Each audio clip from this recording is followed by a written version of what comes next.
Ma femme a souri d'un air narquois et a dit, je sors pour un rendez-vous amoureux, essaie de ne pas être trop jaloux. Ma réaction l'a laissé sans voix. On dit que la vie ne s'effondre pas en un seul instant. Qu'elle s'effrite petit à petit, les fissures se formant bien avant que vous ne les remarquiez. Mais je le jure, mon monde entier s'est brisé en une seule phrase. Camille se tenait près de la porte, ajustant la manche de sa robe, un léger sourire sur les lèvres.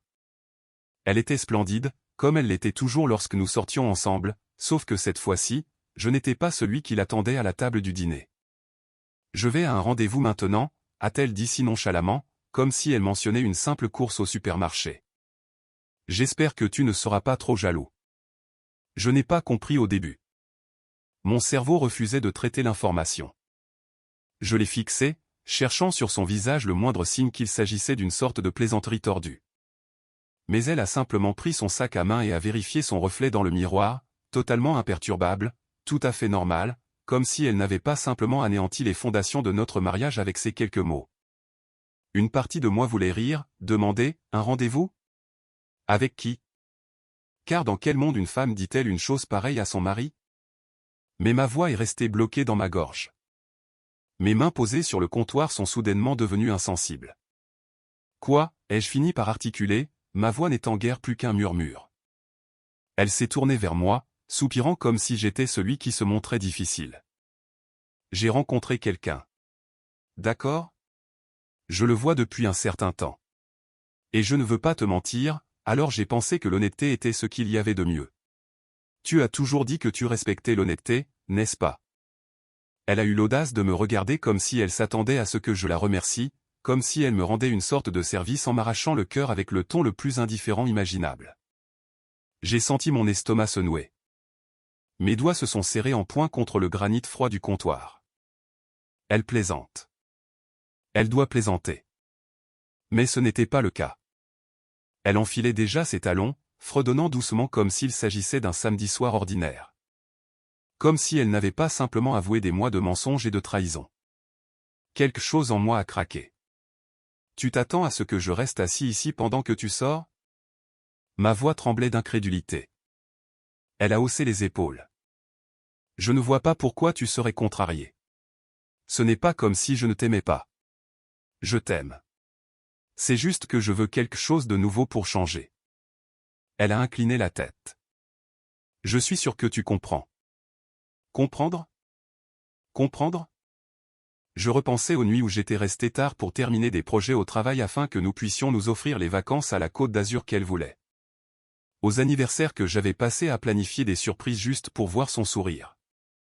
Au moment où je la tenais lorsqu'elle pleurait pour des choses qui n'avaient guère de sens pour moi. Mais je ne l'ai jamais remise en question. J'étais simplement là pour elle, toujours. Et maintenant, elle voulait quelque chose de nouveau. Je ne pouvais plus respirer. La pièce semblait trop petite, l'air chargé de quelque chose de suffocant. Je voulais hurler, lancer quelque chose, la secouer et exiger une explication. Mais tout ce que j'ai fait, c'est rester là, mon pouls battant violemment à mes oreilles, regardant la femme à qui j'avais tout donné ajuster son maquillage dans le miroir avant de partir rejoindre un autre homme. Je ne savais même plus qui je regardais. Et c'est alors que j'ai su que je ne pouvais pas laisser passer cela. Je n'allais pas crier. Je n'allais pas supplier. Mais je n'allais pas la laisser franchir cette porte en pensant qu'elle pouvait me briser sans conséquence. Elle voulait une nouvelle expérience. Elle allait en avoir une parce que si elle pensait que j'allais simplement rester assis là comme un imbécile et attendre qu'elle revienne, elle se trompait lourdement. Je l'ai regardée sortir par la porte comme si elle se rendait à un dîner décontracté avec des amis, et non en trahissant l'homme qui lui avait tout donné. Le bruit de ses talons sur le sol était comme des ongles griffant mon crâne. Je m'attendais à ce qu'elle hésite, à ce qu'elle tressaille au moins en me laissant là, debout, mais elle ne l'a pas fait. Elle n'a même jamais regardé en arrière. La porte s'est refermée avec un clic. Le silence. Je suis resté là, agrippant le bord du comptoir si fort que mes articulations sont devenues blanches. Mon cœur battait la chamade.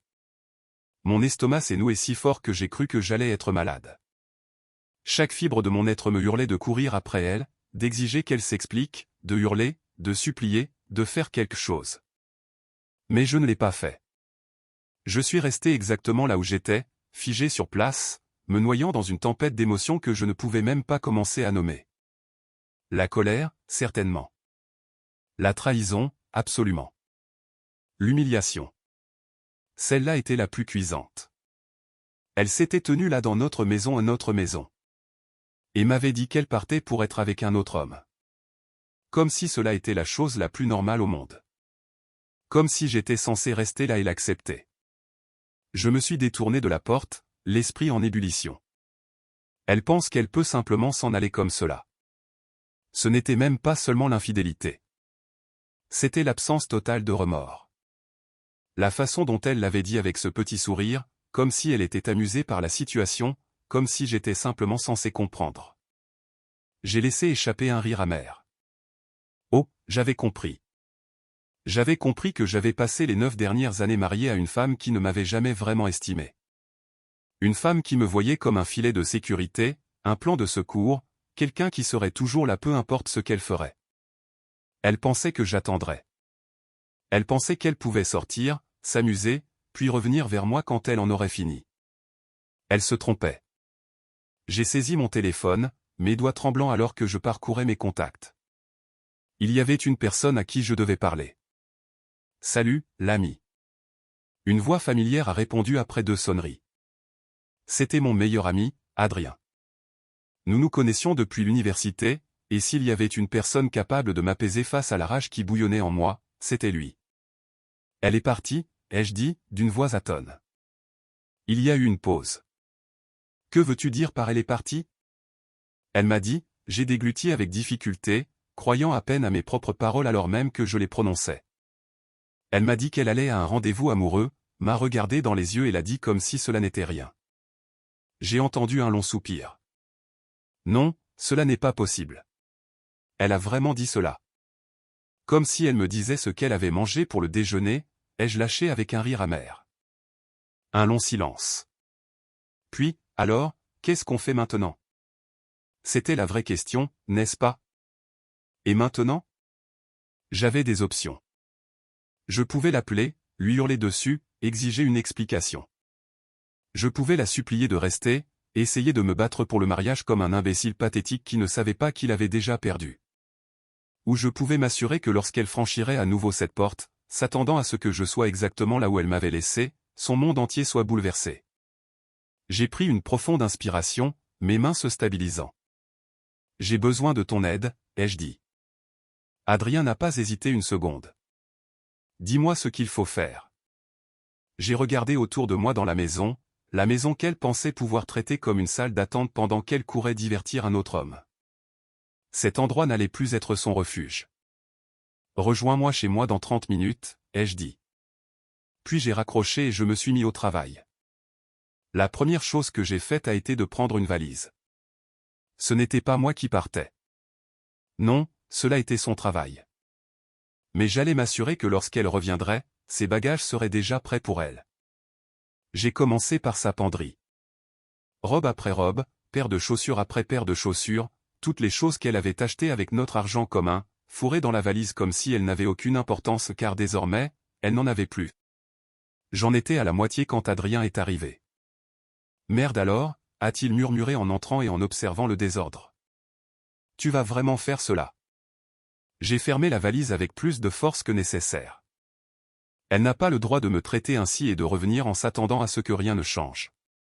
Adrien a passé une main dans ses cheveux, essayant visiblement de comprendre ce qui se passait. Mec, je savais qu'elle était égoïste, mais là cela est d'un autre niveau.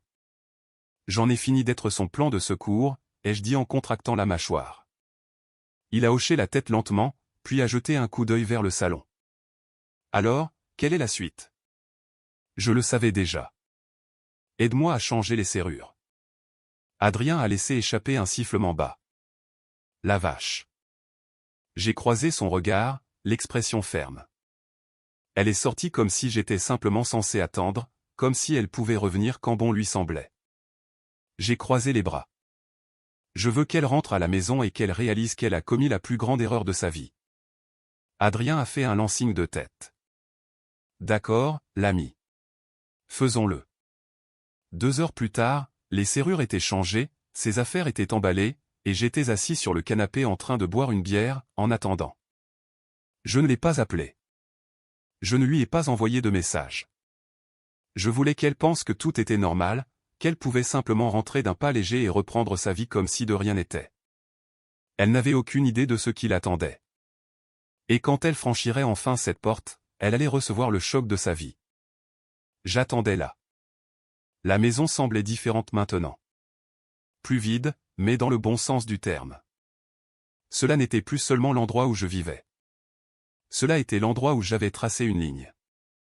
Plus question d'être considéré comme acquis. Plus question de jouer les imbéciles pendant que ma femme paradait avec un autre homme, supposant que je serais ici à l'attendre les bras ouverts. L'horloge au mur égrenait les minutes. 22h45, puis 23h15, puis 23h30. Elle était en retard. Je me demandais si elle se souciait même de vérifier l'heure ou si elle était trop occupée dans sa voiture ou dans un restaurant chic de Bordeaux ou partout où elle pensait pouvoir vivre sa petite nouvelle expérience sans conséquence. J'ai senti un calme étrange s'installer en moi. J'avais passé des heures à rager, ayant l'impression que ma vie implosait. Mais maintenant je ne ressentais rien d'autre que de la clarté. Elle allait recevoir le signal d'alarme qu'elle n'avait jamais vu venir. J'ai entendu le bruit d'une portière de voiture claquer à l'extérieur, puis des talons claquer contre le trottoir. Je n'ai pas bougé du canapé. La poignée de la porte a cliqueté. Puis elle a cliqueté à nouveau, plus agressivement cette fois. Il y a eu une pause et puis, PAN, PAN, PAN. C'est quoi ce bordel? La voix de Camille a percé la nuit. J'ai laissé le moment s'étirer, le savourant. Puis finalement, je me suis levé, je suis allé à la porte et je l'ai déverrouillée pas pour la laisser entrer, mais juste assez pour me tenir dans l'encadrement, bloquant l'entrée. Elle a levé les yeux vers moi, la frustration visible sur son visage. Son maquillage était toujours impeccable, mais je pouvais voir la légère trace de rouge à lèvres au coin de sa bouche. Un rouge à lèvres qui ne m'était pas destiné. Elle a regardé derrière moi, les sourcils froncés. Pourquoi ma clé ne fonctionne-t-elle pas? J'ai croisé les bras. Parce que les serrures ont été changées. Sa bouche s'est entr'ouverte légèrement, ses yeux scrutant mon visage comme si elle essayait de savoir si je plaisantais. Tu as changé les serrures? Je n'ai pas bronché. C'est exact. Elle a laissé échapper un rire essoufflé comme si elle ne pouvait pas croire ce qu'elle entendait. Allez, chérie. Tu réagis de manière excessive. Laisse-moi entrer. Je suis resté là, immobile. Pourquoi? Elle a cligné des yeux, visiblement déstabilisée par la question. Comment cela, pourquoi? Je me suis appuyé contre le cadre de la porte, ma voix plus calme que jamais. Pourquoi devrais-je te laisser entrer? Tu as quitté cette maison pour aller à un rendez-vous avec un autre homme. Tu n'as pas demandé. Tu n'as pas discuté. Tu m'as simplement informé comme si j'étais un personnage de second plan dans ta vie qui n'avait pas son mot à dire sur le déroulement des événements. J'ai incliné la tête. Alors dis-moi, Camille, pourquoi devrais-je te laisser entrer? Elle a ricané en changeant de position. Oh mon Dieu, ne sois pas si dramatique. Ce n'était qu'un seul rendez-vous. Tu en fais une affaire plus importante qu'elle ne l'est réellement. J'ai senti quelque chose se serrer dans ma poitrine, mais je ne l'ai pas montré. Elle ne comprenait toujours pas. J'ai désigné la valise posée juste derrière moi, près de la porte. Tes affaires sont emballées. Tu devrais les prendre et partir. Ses yeux se sont portés sur la valise, puis sont revenus vers moi.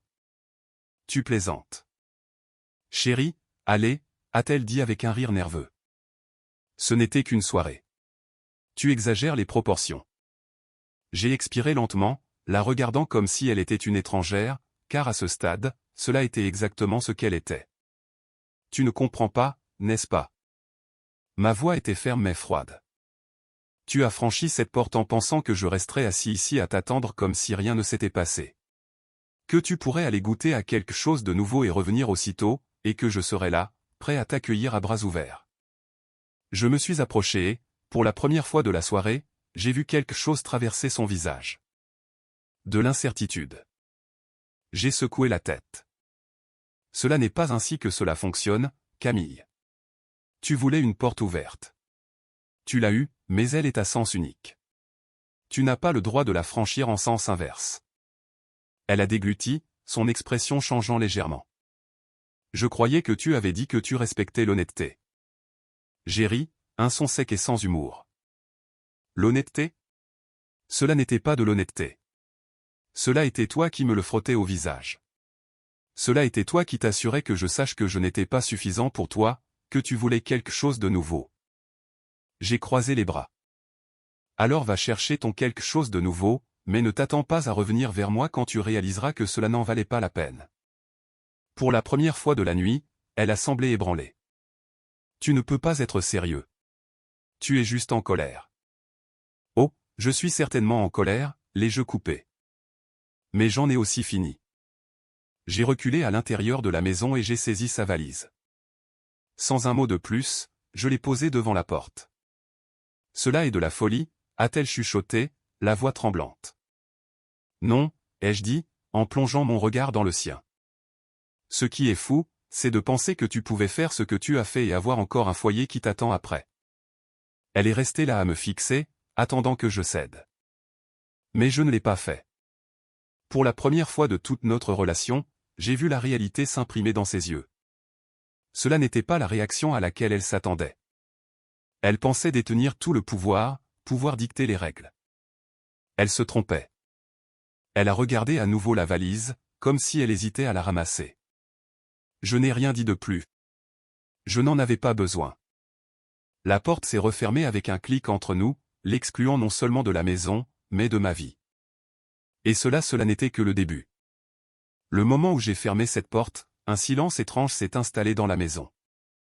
Pas un silence vide, pas le genre de silence qui donne l'impression qu'un lieu est abandonné, mais un silence propre et paisible. Le genre de silence qui signalait la fin de quelque chose qui aurait dû se terminer depuis longtemps. Je suis resté là quelques secondes, les mains toujours agrippées à la poignée de la porte, à l'écoute. Au début, il n'y a eu rien. Puis, après quelques instants, je l'ai entendu expirer brusquement. Puis, un frottement. Enfin, un coup de pied frustré contre le porche. Tant mieux. Qu'elle reste là avec cela. Qu'elle digère le fait que l'homme dont elle pensait qu'il serait toujours là, son filet de sécurité, son plan de secours, le gars qui attendrait quoi qu'elle fasse, venait de lui fermer la porte au nez. Puis vint l'inévitable. Pan, P-A-N, P-A-N. Tu es sérieux là, a-t-elle crié. Je me suis appuyé contre le mur à côté de la porte, les bras croisés. Je n'ai pas répondu. J'ai simplement laissé ces paroles flotter dans l'air. Qu'elle s'écoute parler. Tu me mets vraiment à la porte? Après tout ce que nous avons traversé? Sa voix avait un accent d'incrédulité, comme si elle n'arrivait toujours pas à comprendre ce qui se passait, comme si j'étais le fou pour ne pas l'avoir laissé me marcher dessus. Je suis resté silencieux. Elle a de nouveau frappé à la porte, plus fort cette fois. Je n'ai même rien fait. Ce n'était qu'un rendez-vous. Ce n'est pas comme si j'avais couché avec lui ou quoi que ce soit. Cela m'a fait rire. Un petit rire sans humour sous ma respiration. Pas comme si elle avait couché avec lui. Oh, alors cela est laquelle la limite désormais. Cela est le critère pour déterminer si une trahison compte ou non. Pourtant, je n'ai pas répondu. Je voulais voir combien de temps il lui faudrait avant de commencer à changer le récit. Effectivement, après une minute de silence, elle a réessayé. Cette fois, son ton s'est adouci. Chérie, allez. Tu en fais une affaire plus importante qu'elle ne l'est réellement. Voilà. Le contrôle des dégâts, le rétropédalage, la tentative désespérée de déformer les choses pour que je sois celui qui était irrationnel. J'ai secoué la tête tout seul. Elle ne comprenait toujours pas. Un autre moment de silence, puis un soupir. Une tactique différente. Tu es vraiment prêt à jeter tout ce que nous avons construit ensemble pour une seule nuit. Ah, maintenant elle se souciait de ce que nous avions construit. Maintenant, elle voulait parler de notre mariage, de l'histoire que nous partagions. Maintenant, elle essayait de me faire culpabiliser. J'ai enfin parlé, ma voix était calme, posée. Tu l'as jeté au moment même où tu m'as dit que tu allais à un rendez-vous amoureux. J'ai presque pu l'entendre se raidir de l'autre côté de la porte. Cela n'est pas juste, a-t-elle rétorqué. J'ai été honnête avec toi. J'ai laissé échapper un long soupir, me pinçant l'arête du nez. L'honnêteté n'est pas un laissez-passer gratuit pour la trahison, Camille. Tu ne peux pas gifler quelqu'un au visage et dire ensuite, au moins, je t'ai dit que j'allais le faire d'abord. Silence. Pour la première fois, elle n'a pas eu de réponse rapide. J'ai quitté le mur et tourné le verrou, renforçant ma décision. Tes affaires sont dehors. Tu peux les prendre et partir. Puis je me suis éloigné de la porte. Elle a crié autre chose. Je n'ai même pas entendu ce que c'était. Je m'en moquais. Je suis allé dans le salon, je me suis assis sur le canapé et j'ai allumé la télévision. Non pas parce que je m'intéressais vraiment à ce qui passait, mais parce que je voulais envoyer un message. Je ne t'attends plus. Quelques minutes plus tard, j'ai entendu le bruit des roulettes de la valise rouler sur le trottoir. Puis, enfin, le silence à nouveau. Cette fois, cela était définitif. Le lendemain matin, un nouveau départ. Quand je me suis réveillé le lendemain matin, je m'attendais presque à me sentir vide, à ressentir du regret. À éprouver cette sensation de serrement et de naufrage dans la poitrine qui survient lorsque vous réalisez que vous venez de commettre une énorme erreur. Mais non. Au lieu de cela, j'ai ressenti quelque chose que je n'avais pas ressenti depuis longtemps. Du soulagement. Je me suis levé, je me suis étiré et j'ai regardé autour de moi dans la maison. C'était la même maison, les mêmes meubles, le même espace dans lequel je vivais depuis des années. Mais cela était différent, plus léger, plus propre, comme si une tempête était passée, laissant derrière elle un air frais. Plus besoin de marcher sur des œufs. Plus besoin de rentrer à la maison en me demandant si ma femme me détestait secrètement, ou pire, si elle voyait déjà quelqu'un dans mon dos. Plus de faux semblants. Pour la première fois depuis des années, je pouvais respirer. Puis, comme si l'univers n'en avait pas fini de me récompenser, mon téléphone a vibré. Un message d'Adrien. Mec, regarde les réseaux sociaux de Camille. Maintenant. Mes sourcils se sont froncés. J'ai ouvert Instagram, mes doigts bougeant instinctivement. Il n'a pas fallu longtemps pour trouver ce dont il parlait. Là, tout en haut de mon fil d'actualité, se trouvait la nouvelle publication de Camille, un égo-portrait. Des larmes dans les yeux. La légende, je ne sais pas comment tout s'est effondré si vite. Je pensais que nous avions quelque chose de réel. Je n'ai jamais voulu blesser personne. Oh, vous devez plaisanter. J'ai laissé échapper un rire sec. Elle jouait la victime. Bien sûr qu'elle le faisait. Elle n'allait pas admettre qu'elle avait quitté notre mariage. Qu'elle m'avait dit en face qu'elle allait à un rendez-vous amoureux.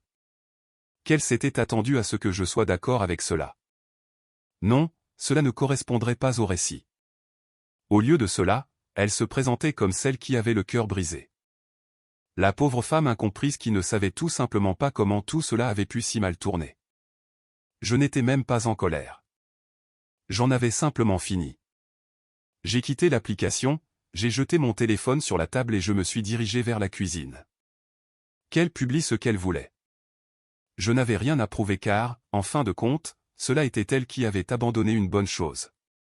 Cela était elle qui pensait pouvoir avoir le beurre et l'argent du beurre. Et maintenant elle devait vivre avec les conséquences. Moi? J'étais enfin libre. La première gorgée de café ce matin-là a eu le goût de la liberté. Amer, fort et exactement ce dont j'avais besoin. Je me tenais près de la fenêtre de la cuisine, regardant dehors alors que le soleil du matin peignait tout d'une lueur dorée. Un nouveau jour, un nouveau départ. Mais bien sûr, la vie n'allait pas me laisser en profiter si facilement. Mon téléphone a de nouveau vibré.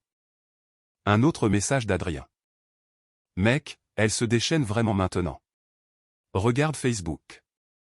J'ai soupiré, sachant déjà ce que j'allais trouver. Camille n'était pas du genre à partir discrètement. Elle avait été prise au dépourvu hier soir. Mais maintenant elle se regroupait, réécrivait l'histoire, s'assurant de passer pour la pauvre victime incomprise. J'ai ouvert Facebook, j'ai fait défiler pendant une seconde, et cela était là, une longue publication dramatique. C'est fou comme on peut être avec quelqu'un pendant des années, et puis un soir, il décide que vous ne comptez plus. J'ai toujours pensé que l'amour était une question de compréhension, de grandir ensemble, d'accepter les besoins de l'autre. Mais je suppose que je me trompais. Certaines personnes ne savent tout simplement pas comment gérer l'honnêteté. J'ai ri tout haut. L'honnêteté, cela est ainsi qu'elle l'appelait. Elle m'avait dit en face qu'elle allait à un rendez-vous avec un autre homme, et maintenant elle déformait les choses comme si cela était moi qui l'avais abandonnée. J'ai parcouru les commentaires. Cela était là que se trouvait le véritable divertissement. Ses amis, du moins ceux qui n'avaient pas entendu toute l'histoire, s'empressaient de la consoler. Oh mon Dieu, que s'est-il passé? Tu mérites mieux, ma belle. S'il ne pouvait pas supporter ta vérité, alors il n'était pas le bon. Certains hommes sont tout simplement trop peu sûrs d'eux. Tu trouveras quelqu'un qui t'appréciera pour ce que tu es. J'ai levé les yeux au ciel. Oh, oui. Parce qu'être apprécié signifiait clairement avoir le droit de marcher sur son mari tout en sortant avec d'autres hommes. Enfin, un commentaire de quelqu'un qui savait réellement ce qui s'était passé. Attends, ne lui as-tu pas littéralement dit que tu allais à un rendez-vous avec un autre gars pour ensuite te fâcher quand il ne t'a pas attendu? J'ai souri. Voilà. Les réponses commençaient à changer. Certaines personnes demandaient plus de détails. D'autres n'étaient pas si promptes à prendre le train de la sympathie. Quelques-uns ont même commencé à se demander pourquoi elle était si surprise que j'ai emballé ses affaires et que je lui ai dit de partir. Et Camille? Elle ne répondait pas. Bien sûr qu'elle ne le faisait pas. Elle s'était attendue à une vague de soutien, à une fête de la pitié. Au lieu de cela, elle était remise en question, poussée dans ses retranchements, forcée de faire face à la réalité qu'elle avait si soigneusement essayé d'éviter. J'ai fermé l'application et j'ai jeté mon téléphone sur le comptoir. Elle pouvait dire ce qu'elle voulait en ligne. Cela ne changeait pas les faits. Elle est partie. J'ai fermé la porte. Fin de l'histoire. Une visite à laquelle je ne m'attendais pas. Dans l'après-midi, j'avais arrêté de consulter les réseaux sociaux. Je n'allais pas perdre ma journée à regarder Camille essayer de sauver son image. J'avais mieux à faire, comme profiter enfin du calme et de la tranquillité de ma propre maison sans marcher sur des œufs. Mais la paix n'a pas duré longtemps. Vers 15 heures, on a sonné à ma porte. Je n'attendais personne. Adrien m'aurait envoyé un message s'il passait. C'était peut-être un colis. Je suis allé à la porte, j'ai regardé par le Judas, et elle était là, Camille, debout à l'extérieur, vêtue d'un pull décontracté et d'un jean, les bras croisés, ayant l'air de ne pas avoir dormi. J'ai failli ne pas ouvrir, mais je l'ai fait. Non pas parce que je voulais parler. Non pas parce que j'étais sur le point de la laisser revenir. Mais parce que je voulais qu'elle voie l'expression sur mon visage. J'ai entrouvert la porte juste assez pour m'appuyer contre le cadre. Que veux-tu, Camille? Ses lèvres se sont entr'ouvertes comme si elle s'était attendue à un accueil plus chaleureux. Pouvons-nous parler? Je n'ai pas bougé. Nous l'avons fait hier soir. Elle a soupiré, écartant ses cheveux derrière son oreille. Puis-je au moins entrer? J'ai laissé échapper un petit rire. Non. Cela l'a déstabilisé. Ses yeux se sont légèrement rétrécis. Allez, ne sois pas puéril. Puéril? J'ai croisé les bras. Tu te tiens ici à demander de revenir à l'intérieur de la maison que tu as quittée pour aller à un rendez-vous avec un autre homme, et maintenant c'est moi qui suis puéril. Sa mâchoire s'est contractée. Tu es ridicule. Ah bon? J'ai incliné la tête. Dis-moi, Camille, qu'est-ce que tu pensais qu'il allait se passer exactement? Que tu reviendrais et que nous nous assoirions pour prendre un café comme si de rien n'était? Que je ferais simplement semblant que cela n'est jamais arrivé? Elle a dégluti. Pour la première fois, j'ai vu quelque chose briller dans son expression. De l'hésitation, du doute, une prise de conscience. Elle pensait réellement que je bluffais, que tout cela n'était qu'une sorte de crise passagère et que je finirais par céder. Mais je ne jouais pas. Tu as fait ton choix, ai-je dit, d'une voix calme. Maintenant, tu dois vivre avec. Elle a expiré, secouant la tête. Je ne comprends tout simplement pas pourquoi tu jettes tout pour une seule erreur. Jeter tout? J'ai haussé un sourcil. Ce n'est pas moi qui ai traité notre mariage comme une expérience sociale sans fin. Son regard a fui vers le bas pendant une seconde. Je voulais juste quelque chose de différent. J'ai senti mon estomac se nouer. Alors tu aurais dû partir avant de faire cela, Camille. Avant de me transformer en ce gars dont tu attendais qu'il reste simplement assis ici à tout accepter. Elle a cligné des yeux. Alors c'est tout? C'est tout. Silence. Pour la première fois, elle a vraiment semblé perdue. Elle n'avait pas l'habitude de cela. Elle n'avait pas l'habitude que je ne cède pas, que je ne me plie pas en quatre pour arranger les choses, que je ne sois pas le gars qui maintient tout ensemble quoi qu'elle fasse. J'ai reculé à l'intérieur. Adieu, Camille. Puis j'ai fermé la porte. Et cette fois, je savais que je ne l'ouvrirais plus. La porte s'est refermée avec un clic. Et cette fois, je n'ai pas hésité. Je ne me suis pas remis en question. Je n'ai pas ressenti le besoin de me retourner, d'écouter ses pas, de me demander si j'avais fait le bon choix. C'était le cas. Camille avait fait son choix au moment même où elle avait décidé que notre mariage était quelque chose qu'elle pouvait traiter comme un arrangement informel, un arrangement où elle pouvait explorer, expérimenter et faire tout ce qu'elle voulait pendant que je restais à la maison comme un imbécile. Attendant qu'elle ait fini d'essayer quelque chose de nouveau. Plus maintenant. J'ai saisi mon téléphone et j'ai vérifié l'heure. 15h27. J'ai pensé que c'était la fin. Qu'elle partirait, bouderait, appellerait peut-être une amie et essaierait de déformer la situation pour se sentir mieux. Peut-être irait-elle directement vers lui, le gars pour qui elle avait tout risqué, en espérant qu'il pourrait lui apporter le réconfort que je n'étais plus prêt à lui donner. Mais juste au moment où je pensais en avoir enfin fini avec ces absurdités, mon téléphone a de nouveau vibré. Un autre message d'Adrien. Mec, appelle-moi des accents gravesques possible. Quelque chose s'est noué dans mes tripes. Adrien était décontracté, toujours du genre à plaisanter, même dans des situations sérieuses. S'il envoyait un tel message, ce n'était pas bon. Je l'ai appelé immédiatement. Il a décroché à la deuxième sonnerie. Mec, tu ne vas pas le croire. J'ai soupiré, me pinçant l'arête du nez. À ce stade, étonne-moi. Il y a eu une pause. Puis la voix d'Adrien s'est faite plus basse. Camille n'était pas seulement à un rendez-vous hier soir. Je me suis figé. Que veux-tu dire? Elle voit ce gars depuis des mois. J'ai contracté la mâchoire. Tu en es sûr? J'en ai la preuve, l'ami. Sa voix était sérieuse maintenant. Des messages, des captures d'écran. Quelqu'un les a vus ensemble il y a des semaines, se tenant la main, s'éclipsant vers sa voiture. Ce n'était pas une chose ponctuelle. Elle s'est jouée de toi depuis un moment. Je n'ai pas bougé, je n'ai pas cligné des yeux, je n'ai pas respiré. Je ne sais pas pourquoi j'ai ressenti l'impact de cette information si durement. J'aurais dû le voir venir. J'aurais dû savoir que quelqu'un qui pouvait partir si facilement, si nonchalamment, s'était probablement déjà détaché bien avant ce moment. Mais entendre cela confirmer, cela était autre chose. Qui, ai-je fini par demander, ma voix était basse mais ferme. Adrien a expiré. Tu veux vraiment savoir? Oui. Il y a eu une pause. C'est ce gars de son bureau, Romain. J'ai fermé les yeux. Bien sûr, Romain. Le gars qu'elle avait mentionné quelques fois en passant. Celui dont elle jurait qu'il n'était qu'un collègue de travail amusant. Celui qui avait une perspective si intéressante sur les choses.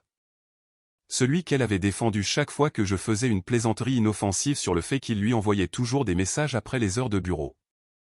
Mon sang n'a fait qu'un tour. Ce n'était pas seulement la trahison. Cela était la prise de conscience que j'avais été manipulé. Que chaque fois qu'elle me souriait, riait à mes blagues, m'embrassait pour me dire bonne nuit, elle mentait déjà. J'entendais Adrien bouger à l'autre bout de l'appel. Tu es toujours là, l'ami? J'ai ouvert les yeux. Oui. Ma voix était comme de l'acier. Envoie-moi tout ce que tu as. C'est déjà fait. J'ai vérifié mes messages. Effectivement, une multitude de captures d'écran sont apparues. Des messages entre Camille et Romain. Des photos d'eux ensemble. Une photo d'eux dans un bar, son bras autour de sa taille, elle se penchant vers lui comme si elle lui appartenait, comme si elle n'avait jamais été mariée du tout. J'ai fixé l'écran, quelque chose au plus profond de moi se transformant en quelque chose d'irréconnaissable. Pas de la colère, pas de la tristesse, juste de la clarté. J'ai enfin vu la situation pour ce qu'elle était. Cela n'était pas seulement une mauvaise décision. Cela était celle qu'elle avait été tout ce temps. L'étape suivante. Au moment où j'ai levé les yeux de mon téléphone, il commençait déjà à faire sombre dehors. J'étais resté assis sur le canapé pendant plus d'1 heure, faisant défiler les preuves, reconstituant la réalité de mon mariage dont j'avais été aveugle pendant si longtemps. Et plus je lisais, plus je réalisais que Camille n'avait jamais envisagé de me perdre. Elle s'était attendue à ce que je me batte pour elle, que je lui cours après, que je prouve que j'étais digne d'elle, même après qu'elle ait déjà pris sa décision de m'abandonner. Mais je ne jouais plus selon ses règles. J'ai saisi mon ordinateur portable et ouvert un nouvel onglet de navigation. Première étape, engager un avocat. J'ai cherché un avocat spécialisé en divorce, un avec de bons avis, quelqu'un spécialisé dans les cas où l'infidélité était impliquée. En 10 minutes, j'avais un rendez-vous fixé pour le lendemain matin. Deuxième étape, les comptes bancaires. Je me suis connecté à nos comptes joints. Camille ne les avait pas encore vidés, mais je n'allais prendre aucun risque. J'ai transféré mon salaire sur un compte séparé à mon nom uniquement. Les économies, je les ai marquées, notant chaque transaction qu'elle avait faite au cours des derniers mois. Troisième étape, serrure et sécurité. Je n'étais pas idiot. Ce n'est pas parce qu'elle était partie avec sa valise qu'elle n'essaierait pas de revenir. J'ai appelé mon entreprise de sécurité et j'ai mis à jour le système. Des caméras aux portes avant et arrière. Des alertes sur mon téléphone. Au moment où j'ai terminé, j'ai ressenti quelque chose que je n'avais pas ressenti depuis longtemps. Du contrôle. Cela était à nouveau ma vie, mes choix, mon avenir. Et Camille, elle n'était plus qu'une leçon que j'avais apprise à la dure. Le message qui a tout scellé. Juste au moment où je fermais mon ordinateur, mon téléphone a vibré. Un message de Camille. J'ai expiré lentement, puis je l'ai ouvert. Et, pouvons-nous parler? J'ai fixé l'écran. Pas d'excuses, pas de remords, juste, pouvons-nous parler, comme si elle pensait pouvoir arranger cela. Y est souri. Puis, lentement, j'ai tapé ma réponse. Nous l'avons déjà fait. Et puis, pour la première fois depuis que tout ce gâchis avait commencé, j'ai bloqué son numéro. Le lendemain matin, je me suis réveillé avec quelque chose que je n'avais pas ressenti depuis longtemps. La paix. Pas de tension dans ma poitrine. Pas de paranoïa sur ce que Camille faisait dans mon dos. Pas de lourd silence dans la maison, chargé de mots non dits et de trahisons cachées. Juste la paix. Je me suis étiré, je suis sorti du lit et j'ai commencé ma matinée. Un café, une séance d'entraînement rapide, une douche. Tout semblait normal, comme si je m'étais débarrassé d'un poids invisible qui pesait sur moi depuis des années. Mais bien sûr, la vie n'allait pas me laisser en profiter trop longtemps. À 9h37, mon téléphone a sonné. J'ai jeté un coup d'œil à l'écran. Numéro inconnu. J'ai failli ignorer l'appel. Failli. Mais quelque chose m'a dit de répondre. J'ai glissé pour répondre. Allô? Il y a eu une pause. Puis, c'est moi, Camille. J'ai laissé échapper un lent soupir, serrant ma tasse de café un peu plus fort. Il ne t'a pas fallu longtemps pour trouver un nouveau numéro à partir duquel m'appeler. Elle a expiré bruyamment. Tu m'as bloqué. Oui. J'ai pris une gorgée de café. Que veux-tu? Un moment de silence. Puis, je pense que nous devrions parler. J'ai ri doucement. Nous l'avons déjà fait. Elle a ignoré cela. Pouvons-nous nous voir en personne? J'ai froncé les sourcils. Pourquoi? Une autre pause, puis plus doucement cette fois. Parce que je veux expliquer. J'ai contracté la mâchoire, résistant à l'envie immédiate de dire « expliquer quoi ?» J'avais toutes les explications dont j'avais besoin, les messages, les photos, la façon nonchalante dont elle était sortie par la porte sans une seconde pensée. Mais alors j'ai réalisé quelque chose. Elle ne savait pas que j'avais toutes ces preuves. Elle pensait que j'étais toujours dans l'ignorance, que je ne savais que pour le seul rendez-vous qu'elle avait admis. Et cela signifiait qu'elle s'apprêtait probablement à essayer de déformer l'histoire à nouveau. Je me suis penché en arrière dans ma chaise, examinant mes options. Je pouvais raccrocher, l'ignorer, m'en aller complètement. Mais une partie de moi voulait voir son visage quand elle réaliserait qu'elle n'était plus celle qui contrôlait la situation. J'ai pris ma décision. Très bien, ai-je dit. Rencontrons-nous. La conversation finale. Nous nous sommes rencontrés dans un café calme du centre-ville de Bordeaux, un terrain neutre, un endroit public, un endroit où je savais qu'elle n'essaierait pas de faire des scènes théâtrales. Je suis arrivé le premier, j'ai commandé un café noir et je me suis assis près de la fenêtre, regardant les gens passer dans la rue. Puis, à 10h15 précise, Camille est entrée. Elle semblait différente, pas d'une manière spectaculaire, mais d'une manière subtile. Ses cheveux étaient attachés en arrière et elle ne portait pas le maquillage impeccable qu'elle portait toujours. Elle semblait plus petite d'une certaine manière, pas physiquement, mais émotionnellement, comme si le poids de ses choix avait enfin commencé à la rattraper.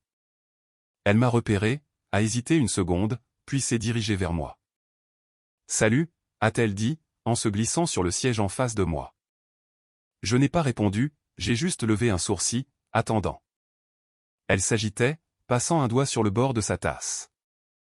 Je ne sais même pas par où commencer. Que dirais-tu de commencer par la vérité, ai-je dit, ma voix était calme mais ferme. Elle a dégluti. Je n'ai jamais voulu te blesser. J'ai laissé échapper un petit rire. Vraiment?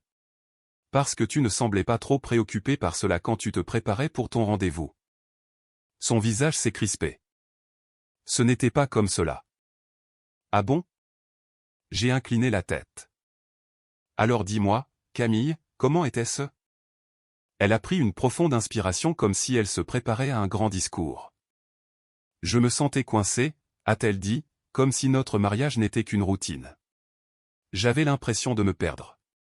Et puis Romain est arrivé et il était. Stop, ai-je dit en levant la main. Elle a cligné des yeux. Quoi? Je sais déjà tout. J'ai sorti mon téléphone, tapoté l'écran et je l'ai fait glisser sur la table. Juste là, aussi clair que le jour, se trouvait l'une des photos qu'Adrien m'avait envoyées. Camille et Romain, se tenant trop près l'un de l'autre, son bras enroulé autour de sa taille, elle se penchant vers lui comme si elle lui appartenait. Son visage est devenu livide. Où as-tu eu? Est-ce important, ai-je coupé? Ce qui importe, c'est que tu me mens depuis des mois. Tu ne te sentais pas seulement coincé. Tu ne cherchais pas seulement quelque chose de nouveau. Tu as fait un choix. Tu as fait plusieurs choix. Et maintenant, tu dois vivre avec. Elle a regardé la table, agrippant sa tasse de café comme si cela était la seule chose qui la maintenait debout. A-t-elle commencé, puis s'est arrêtée. J'allais te le dire. J'ai soupiré. Camille, la seule raison pour laquelle tu es ici en ce moment, c'est parce que tu as perdu le contrôle de la situation. Si je t'avais supplié de rester, si je t'avais reprise, tu ne m'aurais jamais dit la vérité. Son silence était toute la confirmation dont j'avais besoin. Je me suis penché légèrement en avant. Dis-moi une chose, Camille. Si je n'avais pas changé les serrures, si je n'avais pas emballé tes affaires, serais-tu quand même sorti avec lui ce soir-là? Elle a dégluti difficilement. J'ai attendu. Son regard s'est détourné. Je ne sais pas. Alors nous en avons fini ici, ai-je dit en me rasseyant. Elle a levé les yeux, son expression changeant. Juste comme cela. Oui, ai-je dit simplement. Juste comme cela. Elle m'a fixé, cherchant quelque chose sur mon visage. Je pouvais le voir, la prise de conscience s'installer, la compréhension que cette fois je n'allais pas craquer. Je me suis levé, j'ai pris mon téléphone et j'ai jeté quelques pièces et billets en euros sur la table pour mon café. Puis je l'ai regardé une dernière fois. J'espère que tu trouveras ce que tu cherchais, Camille, ai-je dit. Mais tu ne le trouveras pas avec moi. Puis je suis parti. Et je n'ai pas regardé en arrière. Les conséquences. Cela fait quelques semaines depuis cette conversation. Camille a essayé de me contacter à quelques reprises, envoyant des messages à partir de différents numéros, des messages vagues du type « Je veux juste parler », mais je n'ai jamais répondu. J'ai finalisé les papiers du divorce, et maintenant tout est en cours. Et moi? Je vais bien. Mieux que bien, en fait. Pour la première fois depuis des années, je vis ma vie selon mes propres termes. Plus besoin de marcher sur des œufs. Plus besoin d'être considéré comme acquis. Plus besoin d'attendre quelqu'un qui ne m'a jamais vraiment estimé en premier lieu. Et quant à Camille, eh bien, d'après ce que j'ai entendu, Romain n'était pas aussi passionnant qu'elle le pensait. C'est drôle comme les choses fonctionnent. La vie a une façon amusante de vous donner des leçons. Il y a un mois, je pensais que mon monde s'était effondré. Je pensais que perdre Camille signifiait perdre tout ce que nous avions construit ensemble. Mais maintenant je vois ce que cela était réellement, la liberté. Dans les semaines qui ont suivi le moment où j'ai fermé cette porte à Camille, j'ai reconstruit ma vie d'une manière que je n'aurais jamais imaginée. Les papiers du divorce progressent dans le système, et je n'ai pas eu de ses nouvelles depuis un certain temps. La dernière fois qu'elle a essayé de me contacter, je n'ai même pas pris la peine d'ouvrir le message car je ne m'en soucie plus.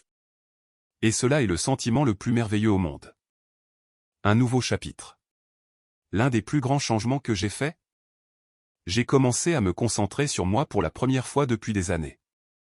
Je me suis investi dans ma carrière, j'ai obtenu une promotion bien méritée que j'avais été trop distrait pour poursuivre auparavant. J'ai commencé à fréquenter la salle de sport de manière régulière, non pas parce que je voulais me venger, mais parce que cela faisait du bien de réinvestir en moi-même. J'ai même repris de vieux passe-temps, des choses que j'avais laissées de côté parce que j'étais trop occupé à m'assurer que Camille était heureuse pendant qu'elle cherchait quelque chose de nouveau. Et le meilleur dans tout cela? J'ai recommencé à dire oui à la vie. Il y a quelques semaines, Adrien m'a invité à une petite réunion entre amis. Normalement, j'aurais dit non, ne voulant pas avoir à faire face aux gens qui posent des questions sur le divorce. Mais j'y suis allé. Et c'est là que je l'ai rencontré. Non, cela n'est pas une histoire d'amour hollywoodienne où j'ai immédiatement trouvé la femme parfaite pour guérir mes blessures. Cela n'est pas ainsi que la vie fonctionne. Mais ce que j'ai trouvé, c'est quelqu'un de sincère. Elle s'appelle Clara. Elle est drôle, terre à accent grave terre et ne joue pas à des jeux psychologiques. Nous avons commencé à discuter. Rien de sérieux, juste des conversations décontractées, des rires et une véritable connexion. Pour la première fois depuis longtemps, je ne regardais pas par-dessus mon épaule, attendant que la situation ne tourne mal. Je vivais simplement. Et cela était plus que suffisant. Le dernier clou dans le cercueil. Juste au moment où je pensais que Camille était totalement sortie de ma vie, j'ai eu une dernière nouvelle à son sujet. Adrien m'a envoyé une capture d'écran d'une de ses récentes publications sur les réseaux sociaux. Parfois, on ne réalise pas ce que l'on avait jusqu'à ce que ce soit parti. J'ai ri. Un rire profond, sincère, libérateur. Car voici la chose, Camille n'a jamais voulu de moi. Elle voulait le contrôle. Elle voulait des options. Et à l'instant même où elle a réalisé que je n'en faisais plus partie, elle a soudainement commencé à réfléchir à ce qu'elle avait perdu. Mais il était trop tard. J'étais passé à autre chose. La meilleure décision que j'ai jamais prise. Si vous m'aviez dit il y a quelques mois que mettre Camille à la porte serait la meilleure chose qui me soit jamais arrivée, je ne vous aurais pas cru.